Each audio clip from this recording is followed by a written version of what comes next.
हमारे साथ retired major general SP Sinha है।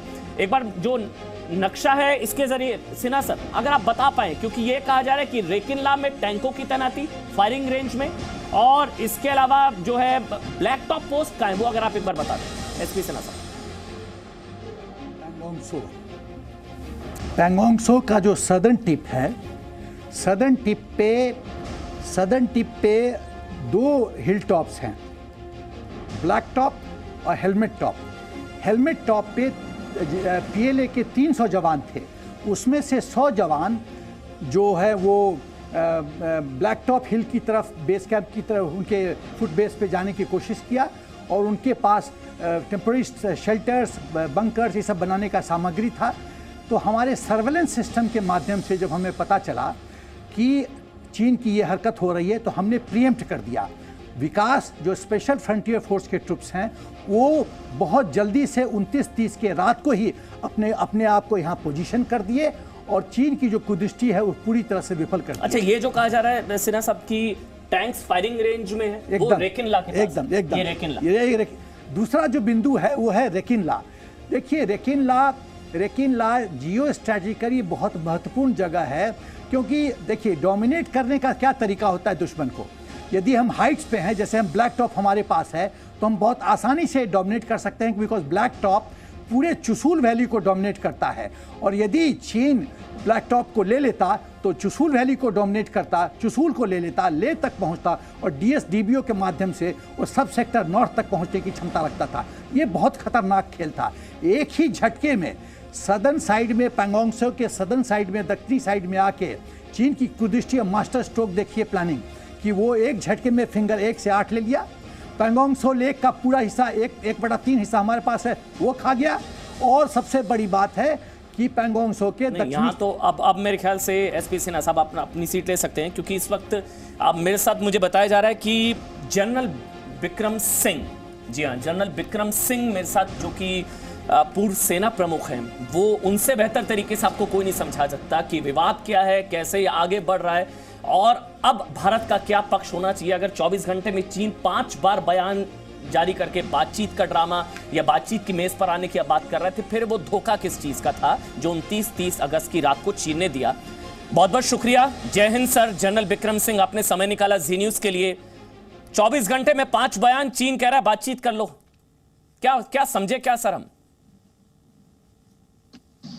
जय हिंद अमन। पहली बात तो यह है कि जनरल सिन्हा ने बहुत बेहतरीन तरीके से समझाया आपके दर्शकों को कि किस प्रकार से चीन अंदर आया हुआ है। इन्होंने ठीक बताया, और आपने भी यह बयान दिया है कि 29 तारीख को जो मेरे पास जो खबर है, जो एक बड़े कंफर्म्ड सोर्सेस है, वो ये है कि जैसे उन्होंने बताया 29 की रात को थोड़ा हरकत दिखाई दी थी उस इलाके के अंदर, और हमारे जो वहाँ पे कमांडर्स थे, उन्होंने मोबिलाइज किया ट्रुप्स को और डिप्लॉय कर दिया हाइट्स के ऊपर, जो कि अभी मेजर जनरल सिन्हा ने आपको बयान में बताया है, एक्सप्लेन किया है। जहां तक सवाल है चीन का, हमें इसके ऊपर ज्यादा गौर नहीं करना चाहिए। चीन उसने विश्वासघात हमारे साथ किया है, और वो ये डिसइंफॉर्मेशन का जो एक कैंपेन उसने लॉन्च किया हुआ है वो करता रहेगा। वो ये भी कहता रहेगा कि देखिए भारत हमारे 4 किलोमीटर हमारे इलाके में आ गया है, हम उनके इलाके में नहीं गए हैं। तो ये जो एक स्ट्रेटेजिक पोस्चरिंग होती है, ये देश करते हैं जब जंगे मैदान, जंगी हालत होती है, तो हर देश ऐसी पोस्टरिंग करता है स्ट्रेटेजिक लेवल के ऊपर, और जो स्ट्रेटेजिक कम्युनिकेशंस होती हैं वो इस प्रकार से जाती हैं।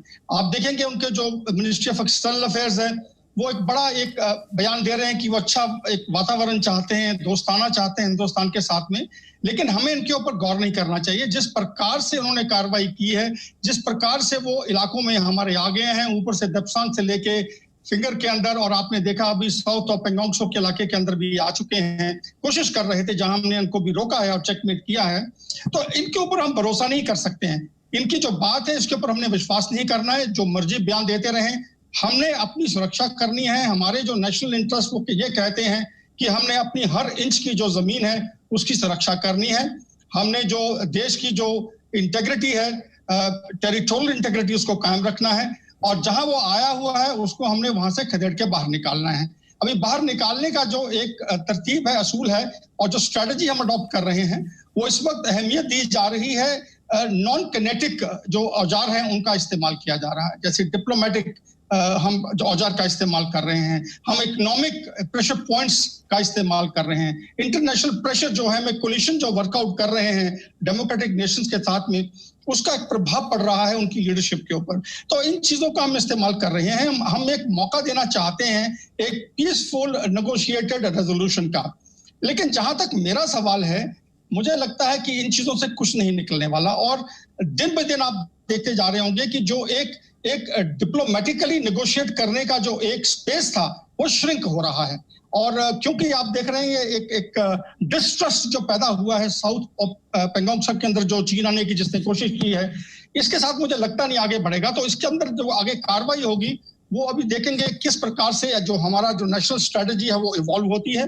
और यही मैं आपको बताना चाहता हूं कि इन हालात के अंदर स्ट्रेटेजी जो है, जैसे कि एंड्स वेज एंड मींस के अंदर हम बनाते हैं, जो एंड्स हमें पता है कि हमने उसे खदेड़ना है, लेकिन उसके वहां निकालने का जो तरीके हैं वो इवॉल्व होते हैं। तो किस प्रकार से हमारी स्ट्रेटेजी इवॉल्व होती है, क्या हम अपने साथ अमेरिका को लेके चलेंगे, किस प्रकार से हम इस्तेमाल करेंगे जो हमारा एक ईस्टर्न फ्लैंक है, जो ब्लू वाटर्स के अंदर, साउथ चाइना सी के अंदर, इंडियन ओशन के अंदर, उसका इस्तेमाल करते हुए। लेकिन जहां तक मेरा सवाल है, मैं अपने तजर्बे से सिर्फ यही कहूंगा कि ये एक जो लड़ाई इस वक्त है, हमें पहले अपना जो होमलैंड सिक्योरिटी है उसे देखना चाहिए, अपने जो बॉर्डर्स हैं उन्हें देखना चाहिए, इससे पहले कि हम फोरेज लॉन्च करें साउथ चाइना सी के अंदर। ठीक है, वो एक एक्सप्रेशन ऑफ सॉलिडारिटी जो हमारे अलाइज हैं, जो हमारे दोस्त हैं, उनके साथ में फाइट, ठीक है, लेकिन इससे कोई मुद्दा नहीं निकलेगा। हमने हल ढूंढना है ईस्टर्न लद्दाख के अंदर, और हमने कायम रहना है पूरी LAC, हमारी IB जो सिक्किम के अंदर है, और जो मैकमोहन लाइन है जो 4 कोर के इलाके के अंदर अरुणाचल प्रदेश के अंदर है, उसके ऊपर हमने कायम रहना है ताकि पाकिस्तान कुछ कर ना सके।